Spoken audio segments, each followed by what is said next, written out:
Ibihe byiza kandi ndabasuje mwese bakunze Imbuto Update News. Aka kanya rero mbazaniye live mu myitozo y'ikipe ya PRFC, mbazaniye ubutumwa Afande Deo Rusanganwa chairman w'ikipe ya PRFC ahaye abakinyi kuri uno munsi bwasuraga ikipe aho iri gukora imyitozo Shyorongi mu mukino mu myitozo yitegura umukino w'ikipe ya Kiyovu Sport, umukino ufite ku munsi w'ejo ku isaha y'isa 9 bakaba bazakirwa n'ikipe ya Kiyovu Sport. Rero ni muri kino gitondo aho Afande Deo Rusanganwa yasuye abakinyi bose aho bari gukora imyitozo rwose Shyorongi, abaha inama zigiye zitandukanye, abaha impanuro zigiye zitandukanye, ababwira ko abari inyuma ababwira byinshi bigiye bitandukanye ibyo ubuyobozi bubifuzamo, ndetse ko ubuyobozi bw'ikipe bwiteguye kubaha ibyo bazakinira byose mu gihe bazaba batanze nabo imbaraga zabo, ibyo basabwa kugira ngo ubuyobozi nabo bubahe ibyo bakeneye byose. Nta kindi umukinnyi basabwa uretse kwitwara neza ndetse no gutanga ibyo ashoboye, kuko kuba ari abahanga n'abahanga ntabwo wajya ku rwego rwo gukina ikipe nka PRFC utari umuhanga. Rero bityo ugomba gutanga nawe ibyo ukwiye gutanga, imbaraga zawe ndetse n'ubushobozi bwawe bwose ukabutanga, n'umutoza agatanga ubwenge bwe, kuko ntabwo wava mu gihugu cya Maroc amakipe yose yatoje ni amakipe akomeye.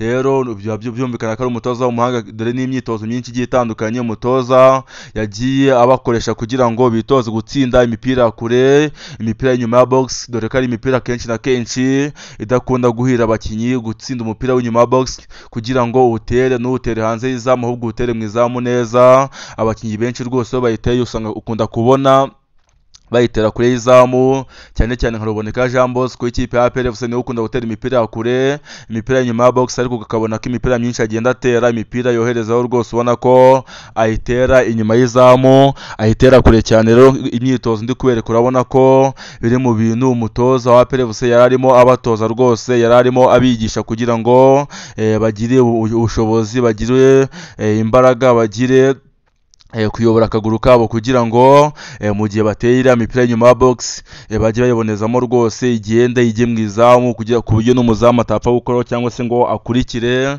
Rero ni zimwe muri tekinike zirimo zikorwa mu myitozo y'ikipe ya PRFC, ni bumwe mu buryo buri kwifashishwa n'abatoza kugira ngo bakarishye ubumenyi bw'abakinyi babo, ubumenyi bw'abantu basore ba PRFC, kuko kuba ari abahanga n'abahanga ariko buriya baba bakeneye imbaraga z'abatoza kugira ngo bitware neza kurushaho. Aho ngaho rero nari mbabwiye ku myitozo barimo bitoza mu gutsinda imipira kure. Rero ngere ku butumwa bw'ingenzi, ubutumwa bwa nyabwo Afande Deo Rusanganwa yarazaniye abakinyi, aho Deo Rusanganwa rwose ubwo yasuraga abakinyi yari ari kumwe na team manager, mwamubonye za mu mafoto, di team manager n'abandi bayobozi bagiye batandukanye bino kipe, abayobozi bakuru murabibona ko rwose ari cyitwa umutoza, bari bahari umutoza wungirije, umutoza mukuru n'abandi bayobozi bose bakomeye, ngo Deo Rusanganwa arimo atanga ubutumwa n'undi mwafande bari kumwe neza cyane. Ati umanager muramubona mu kanya ndamukwereka neza cyane kugira ngo abatamuzi mumenye team manager w'ikipe ya PRFC ngo ninde. Ndabizi ko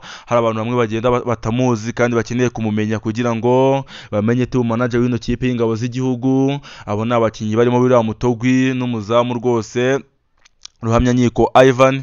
Rero perezida wa PRFC nako chairman, kuko APR ivuga ko nta perezida igira, bavuga ko ari chairman wabo atari perezida w'ikipe.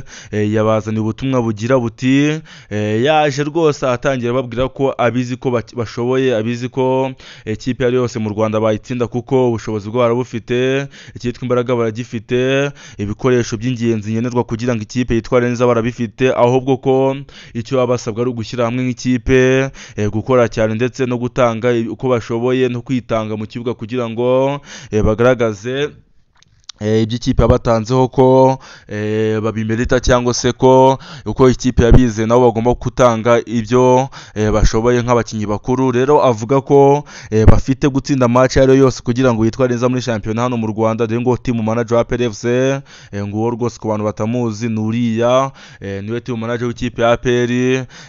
Ku bantu batamuzi nizire ko mumenye ubutaha rwose mugomba kuba mumuzi ko ari team manager w'ino kipe, ngo uri umutoza Abdurahim Taleb. Ku bantu batamuzi n'abungiriza abatoza bose, uwo musore ni video analyst, umusore rwose w'umwana ubarimo. Abantu benshi mukomeza kwibaza ngo ko ari umwana cyane akora iki mu ikipe ya APR, rero nari ndimo ngaruka ku mpanuro cyangwa se ku magambo akomeye yazanye chairman wa APR FC hano hantu rwose ku cyamuzanye mbabwiye ko cyari kubaha impanuro no kubibutsa ko bakomeye kandi ko bashoboye rero ko bagomba gutsinda match ariyo yose bazakina nayo muri uno mwaka imatch muri champion match yose ko bagomba kuzitsinda ndetse mu gikombe cy'amahoro ko bagomba gutsinda match ariyo yose bazakina kugira ngo bakonvenke abafana babo bereke igihugu cyose bereke East Africa ko ari abakinnyi bakomeye. Mbibutsa ko hari amakipe atatu akomeye yaje hano muri championnat yacu y'u Rwanda, amakipe akomeye mu gihugu cya Sudan.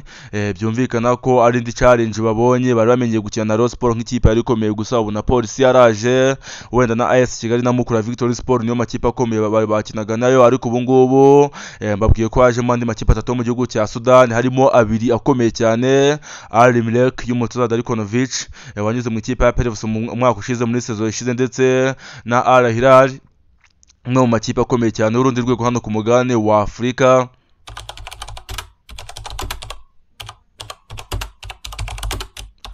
Byumvikana ko rero ari urundi rwego babonye rwo kugira ngo bipime bazajya mu mikino ya Afurika barahuye n'amakipe akomeye. Dore ngo ubwo rero ubutumwa bwitwa William Mutogwi, ubutumwa yatanze nawe muri kino gitondo, avuga ko abafana bati barahabaye kuva kera, kuva mu ntangiriro. Rero n'ubu ngubu turabakeneye kuri uyu mukino wo kuwa gatandatu ndetse n'indi mikino iri imbere. Bamwita William Mutogwi, avuga ko bakeneye imbaraga z'abafana, bakeneye umurindo w'abafana kugira ngo bakomeze kwitwara neza, kugira ngo babone morali. Dore ko iyo uri mukino uri guhumekerwa inyuma n'abafana b'ikipe yawe, abafana bawe bagushyigikiye rwose, uri kumva igitutu cy'abafana inyuma, uba wumva hari abantu bagushyigikira nawe ukabona aho kwitanga kugira ngo ukomeze gushimisha abafana, gushimisha abakunzi b'ikipe ubukinira. Rero bamwita William Mutogwi, nubwo atari kwitwara neza nk'uko tubishaka, ariko ntago afite igitego zero, amaze ku gitego kimwe atsinze kuri match y'ikipe ya Gicumbi. Byumvikana ko akeneye gutsinda ibitego byinshi kuri match ziri imbere kugira ngo yemeze abafana, yemeze abakunzi ba PRFC, yemeza umutoza akomeze kwerekana ko urwego rwe ruri hejuru cyane abandi bakinnyi hano mu Rwanda. Rero amwita William Mutogwi. Aho ngaho rero yari amashusho yo mu myitozo y'uno munsi, imyitozo hanyuma yitegura ikipe ya Kiyovu Sport. Ndizera ko bakunze Imbuto Update News, tubanye neza cyane.